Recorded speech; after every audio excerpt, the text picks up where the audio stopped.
देखिए जी, बड़ा प्लेयर आ गया है, नाम का बड़ा प्लेयर वैसे तो आ गया है, लेकिन चलिए देखते हैं कि काम करके दिखाते हैं कि नहीं। पाकिस्तान का मुकाबला होने वाला है जी साउथ अफ्रीका के खिलाफ। ये T20 सीरीज होगी इनकी, घर पे मुकाबला खेलेंगे। टेस्ट मैचेस तो घर पे छितरौल करवा ही लिया, जहां पे जीता हुआ मुकाबला गिफ्ट कर दिया था साउथ अफ्रीका को। 1-1 से जो है वहां पे मामला खत्म हुआ था इनका। लेकिन अब जो है यहाँ पे पाकिस्तान वर्सेस साउथ अफ्रीका, उसके प्लेइंग 11 को पहले दिखाइएगा, बाकी जो है चीजें बाद में दिखा दीजिएगा। लेकिन अभी फिलहाल बात कर लेते हैं पाकिस्तान वर्सेस साउथ अफ्रीका। इनका पहला T20 मुकाबला होने वाला है रावलपिंडी के अंदर। छितरौल होगा या फिर कोई चांस है? रन्स बनते हैं बहुत, हाईवे है वहां पे। बेसिकली इन्होंने रोड का कॉन्ट्रैक्ट दिया हुआ है किसी को, जैसे जो रोड का कॉन्ट्रैक्ट उठाता है ना, उस कॉन्ट्रैक्टर से ये बात कर लेते हैं। पिच क्यूरेटर नहीं होता इनके वहां पे, तो कॉन्ट्रैक्टर से बात करके पिचेस बनवा देते हैं और रोड बन जाता है उसके बाद। क्योंकि एवरेज स्कोर मैं आपको अब जब दिखाऊंगा तो आपको समझ आ जाएगा कि 2025 में हुआ क्या है रावलपिंडी के अंदर। रावलपिंडी में मुकाबला है, 3 T20 मैचेस है, आई गेस 3 खेलना है, पता नहीं 5 खेलना है, जितने भी खेलना है। पहला मुकाबला है ये, Pakistan versus south Africa. Probable 11 दिखा देते हैं दोस्तों। पाकिस्तान की प्रोबेबल 11, अब क्योंकि द ग्रेट की वापसी हो गई है तो 3 नंबर तो उसी ने खेल लेना है वहां पे। तो फरहान होंगे, सैम अयूब ओपन करेंगे, उसके बाद जिम आएंगे वहां पे, Zim Zim, Babar the great, the Azam, the बॉब्जी। ये वापसी हो चुकी है, बॉब्सी करेंगे क्या पता नहीं, देखते हैं क्या कर लेते हैं वो। फिर उसके बाद सलमान आगा कप्तान। कप्तान जो कि इंग्लिश अच्छा बोलते हैं इसलिए उनको कप्तान बनाया हुआ है, वरना तो वो टीम में भी रहने के लायक नहीं है स्ट्राइक रेट की वजह से। उसके बाद उस्मान खान, बाहर कर दिया मोहम्मद हारिस को एशिया कप के बाद। उनको लगा कि मोहम्मद हारिस में वो काबिलियत मौजूद नहीं है, तो उस्मान को लेकर आ गए हैं वापस से। पहले भी खेले हैं पाकिस्तान की टीम में, फिर आ गए। ये जिसको बाहर करते उसी को वापस लेकर आते, क्योंकि प्लेयर इनके पास वैसे भी नहीं है। तो हसन नवाज उसके बाद है। हसन नवाज ने बड़ी बातें बातें की थी, बड़ी चौड़े होकर बात की थी जी, स्पिन डिस्ट्रॉयर है, खुद ही डिस्ट्रॉय हो ली है एशिया कप में, लेकिन यहाँ मुझे लगता है मौका मिल जाएगा। उसके बाद मोहम्मद नवाज है, उसके बाद फहीम अशरफ आ जाएंगे। फहीम का एशिया कप बड़ा अच्छा गया था, बहुत ही ज्यादा इन्होंने कंट्रीब्यूशन दिया था with the ball with the bat, तो ये टीम के अंदर होंगे। और फिर शाहीन आएंगे, नसीम फिर से आ जाएंगे वहां पे, दोनों तरफ से अपना जो है वो क्रीम लगाकर नसीम आएंगे ग्राउंड पे।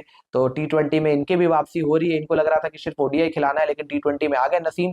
और अबरार, जो टेढ़ी मुंह करके वहां पे विकेट लेने के बाद सेलिब्रेट करते हैं, तो टेढ़ी मुंह के साथ अबरार भी आएंगे। डेफिनेटली के साथ बाबर भी आ जाएंगे, और इंग्लिश बोलने के लिए सलमान आगा भी आ जाएंगे बतौर कप्तान। लेकिन टीम क्या करेगी ये देखने वाली बात है। अब साउथ अफ्रीका की प्रोबेबल 11 दोस्तों, क्विंटन डिकॉक, ये विकेट कीपर, ये आ गए बाय द वे रिटायरमेंट से वापस, तो डिकॉक तो अब रहेंगे ही, फीचर करेंगे साउथ अफ्रीका की टीम में। लुहान डे प्रेटोरियस लेफ्टी हैं, दोनों लेफ्टी, दो खब्बों को ओपन करा सकते हैं, या तो फिर रिसा हेंड्रिक्स ओपन कर ले राइट लेफ्ट, और उसके बाद प्रेटोरियस आ जाए। मैथ्यू ब्रिट्स के, इनका ओडीआई का करियर बड़ा अच्छा उड़ान पे शुरू हुआ है, लेकिन T20 में ये क्या उसी उड़ान के साथ चल पाएंगे या सीधे ही उनके पर कतर दिए जाते हैं, ये देखने वाली बात है। ब्रिट्स के आएंगे, फिर डेवल ब्रेविस है।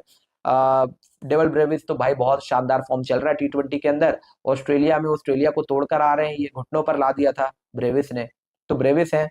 डोनोवन फरेरा है वहां पे, अगर आप देखोगे डोनोवन फरेरा कप्तान बना दिया गया है यहाँ पे साउथ अफ्रीका से। डोनोवन फरेरा को पता नहीं कप्तानी क्यों दी इस टाइम पे, और कोई ऑप्शन था क्या नहीं, इनके पास डिकॉक को बना सकते थे, बट फरेरा को कप्तान बना दिया है। जॉर्ज लिंडे हैं, उसके बाद कॉर्बिन बॉश खेल सकते हैं, लुंगी एनगिडी खेल सकते हैं, नैंद्रे बर्गर खेल सकते हैं, और लेग स्पिनर नकाबा पीटर खेल सकते हैं। तो अगर मैं ओवरऑल देखूं टीम वाइज, तो मुझे लग रहा है कि साउथ अफ्रीका की ये मेन साइड तो है नहीं, ना इसमें माकरम है, ना इसमें अपना मिलर है, और रायन रिकल्टन भी नहीं है। तो ना माकरम है, ना रिकल्टन है, ना मिलर है।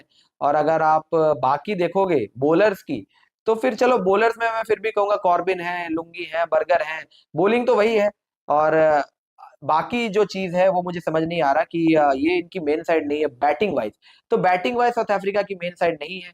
Bowling wise yes, south Africa की बॉलिंग मुझे जो है वो थोड़ा सा पाकिस्तान की so called best bowling lineup से बेहतर इसलिए नजर आ रही है क्योंकि ये लुंगी, बर्गर और कॉर्बिन ये अच्छा कर सकते हैं with George Linde. George Linde भी पकड़ के बॉलिंग कराते हैं। पीटर का लेग स्पिन यहाँ पे काम आ सकता है। दूसरी तरफ पाकिस्तान की बात करूं तो नसीम इतने टाइम के बाद आ रहे हैं, पता नहीं क्या करेंगे, कोई भरोसा इनके ऊपर मुझे अभी है नहीं आज की डेट में। अबरार थोड़ा सा बेहतर कर सकते हैं, बस बुखार ना लगे, तो अबरार भी बेहतर कर सकते हैं वहां पे। शाहीन का फॉर्म अच्छा लगा हुआ है। बाय द वे सभी की नजरें मेरे हिसाब से तो रहने वाली है, और एक टीम और साउथ अफ्रीका तो चाहेगी इस टाइम पे भाई, कि अब जो हमारे लिए एक प्लेयर आ ही चुका है सामने वाली टीम में, हमें ए साइड की तो जरूरत है नहीं इनको ठोकने के लिए, बी साइड के साथ भी हम ठोक देते हैं।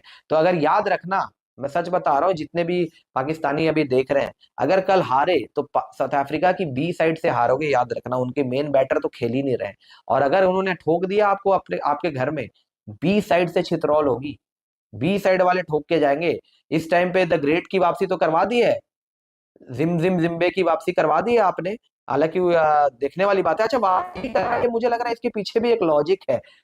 आपको पता है साउथ अफ्रीका के बाद इनको कौन सी T20 सीरीज खेलनी है? ट्राई सीरीज खेलेगी पाकिस्तान। पता है किसके अगेंस्ट खेलना है?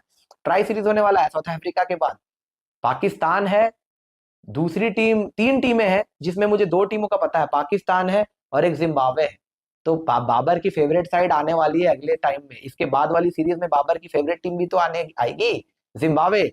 तो सही टाइम पे बाबर को प्रिपरेशन भी तो करवानी है। तो प्रैक्टिस करवाने के लिए यहाँ पे बाबर आजम को जो है मौका दिया गया है। जिम्बाब्वे भी सामने है, हालांकि मुझे लग रहा है कि बाबर आजम अगर अच्छा करेंगे, तारीफ करेंगे हम, लेकिन बाबर को स्ट्राइक रेट पे काम करना पड़ेगा। मुझे लगता है, कुछ मुझे पता है कुछ लोगों को मेरी बातें चुभ भी रही होगी कि ये क्या बात कर रहे हैं, ये कैसे बात कर रहे हैं, लेकिन आप जाके अपने वहां पे आकिब जावेद और जो कंपनी है उनसे बात करिए। उन्होंने ही एशिया कप की जब टीम अनाउंस की थी, तब बाबर आजम को लेकर यही कहा था कि बाबर, पैराफ्रेज कर रहा हूं, यही बोला था, बाबर आजम T20 में डिजर्व नहीं करते। वो सीधे बल्ले से जो खेल सकते हैं वो T20 नहीं खेल सकते, ये उन्होंने बोला था बाकायदा। तो आप मेरे से चिढ़ने से कोई मतलब नहीं है। आप बाबर को लेकर अगर वापसी हुई है इस टाइम पे, तो या तो मैनेजमेंट को सोचना चाहिए, सिलेक्टर्स को सोचना चाहिए कि आप क्या बोलते हो आके किसी प्लेयर के बारे में। ऑन रिकॉर्ड आके उस प्लेयर की बुराई कर देते हो, ऑन रिकॉर्ड आके उस प्लेयर की बेइज्जती कर देते हो कि वो T20 नहीं खेल सकता। अगली सीरीज में एशिया कप के बाद उसी को टीम में वापस लाते हो। तो कॉमेडी तो आप खुद ही बना रहे हो, मजाक तो आपका खुद का बनता है। इसी वजह से बनता है क्योंकि अपने ही स्टेटमेंट से ये पलटते रहते हैं। अगर इनको बाबर आजम इतना ही नहीं पसंद था T20 में, तो नहीं लाते, किसी और को लेकर आ जाते। क्या प्लेयर्स की कमी होगी पाकिस्तान में? लेकिन आपने बाबर को वापस करवा दिया और आप वहां पे बाबर की बुराई कर रहे थे। तो ये दोगली बातें तो खुद ही करते हैं ये, बाकियों को बोलने से क्या फर्क पड़ रहा है? दोगली बातें तो आप खुद ही करते हो।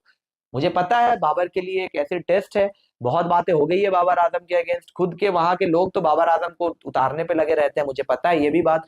लेकिन बाबर के खुद के भी रन नहीं है, कसूर बाबर आजम का भी है। अगर खुद ही वो रन बना देता, वो 75-76 इनिंग्स में 100 नहीं है, तो अगर उसके खुद के रन आ जाते, एक 100 मार देता, तो इतनी बातें तो होती ही नहीं। खुद को तो प्रूव करना पड़ता ना, खुद तो उसने प्रूव करना है नहीं। बेइज्जती करवाते हैं हर तरफ, छितरौल हो जाता है उसका, जहां जाता है वहां बेइज्जती हो जाती है, जहां जाता है वहां लोग दो बातें सुना देते हैं। खुद की टीम का सिलेक्टर, खुद की टीम का बोर्ड यहाँ पे जो है बोल देते हैं कि T20 खेलने के लिए जो सीधे बल्ले से खेल सकते हैं T20 उनको नहीं खेलना चाहिए, या पैराफ्रेज करके नहीं डिजर्व कर रहे इस टाइम पे। तो कहां से लेकर आ रहे हो भाई? तो मेरे हिसाब से यहाँ पे बाबर आजम के लिए एक चांस है, गोल्डन अपॉर्चुनिटी, प्रूव करे खुद को, स्ट्राइक रेट बेहतर कर ले। रावलपिंडी का एवरेज स्कोर दिखा देते हैं आपको। मैंने क्यों बोला था कि ये वहां पे जो है जो पिचेस का कॉन्ट्रैक्ट है वो वहां पे मुझे लगता है किसी कॉन्ट्रैक्टर को देते हैं जो रोड वोड बनाता है, क्योंकि अगर आप इसके बाद एवरेज स्कोर देखेंगे ना, यहाँ पे आपकी आंखें फटी की फटी रह जाएगी, हैरान हो जाएंगे आपकी। ये एवरेज स्कोर है भाई साहब, इतने रन कैसे बन सकते हैं भाई? बनते हैं T20 में, लेकिन एवरेज स्कोर इतना नहीं हो सकता। एवरेज स्कोर भाई आसमान पर जा रहा, आसमानों को छू रहा है। देख, मैं आपको दिखाता हूँ एवरेज स्कोर रावलपिंडी का, जरा ये देख लीजिएगा थोड़ी देर में एवरेज स्कोर। भाई साहब बहुत ज्यादा रन बनते हैं, बहुत ज्यादा। ये देखिए एवरेज स्कोर आ गया रावलपिंडी 2025, 211.9 का एवरेज स्कोर बना है रावलपिंडी के अंदर। Can you imagine? 212 रन। ओ भाई, T20 के गेम में ठीक है 200 रन बनते हैं, 2024 में 156 था, 2025 में 212 का एवरेज स्कोर है। ये पिच बनाते हो, रोड बनाते हो, हाईवे का कॉन्ट्रैक्ट दे रखा है, क्या है भाई? अबे 212 रन, अबे 212 रन में तो हमारे यहाँ मैचेस डिसाइड हो जाते हैं यार, जीत हार। आपका तो एवरेज 212 जा रहा है, मतलब कि एक बड़ा स्कोर देखने को मिल सकता है। अगर हाईवे तैयार हो जाता है तो 200 रन आपको बिल्कुल कल देखने को मिल सकता है। बैटिंग फर्स्ट करने वाली टीम जो है 55.7% टाइम मैचेस जीती है, दूसरी बैटिंग करने वाली टीम 44.3% मैचेस जीती है, यानी कि पहले बैटिंग करने वाली टीम को स्लाइट एडवांटेज मिलता है। एवरेज स्कोर 212 है इस साल।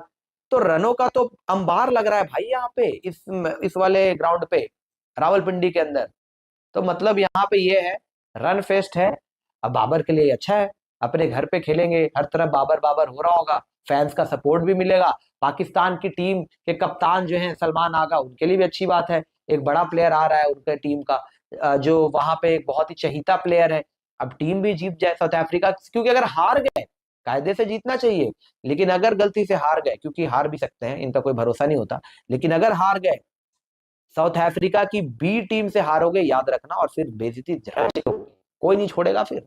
जीतना है तो जीत जाओ भाई, तारीफ करेंगे सारे, लेकिन अगर हार गए तो भैया छितरौल लोडिंग है, याद रखना। खैर देखते हैं दोस्तों इस मुकाबले में क्या होता है। मेरी प्रिडिक्शन ये है, पहला T20 अफ्रीका अपनी मेन साइड भेजी नहीं है उन्होंने, सो पाकिस्तान को जीतना चाहिए, ये मेरी प्रिडिक्शन है। हार जीतते हैं तो फिर देखते हैं भाई क्या होता है, किस तरीके से मुकाबला जाता है इनका, बट पाकिस्तान को जीतना चाहिए मेरे हिसाब से।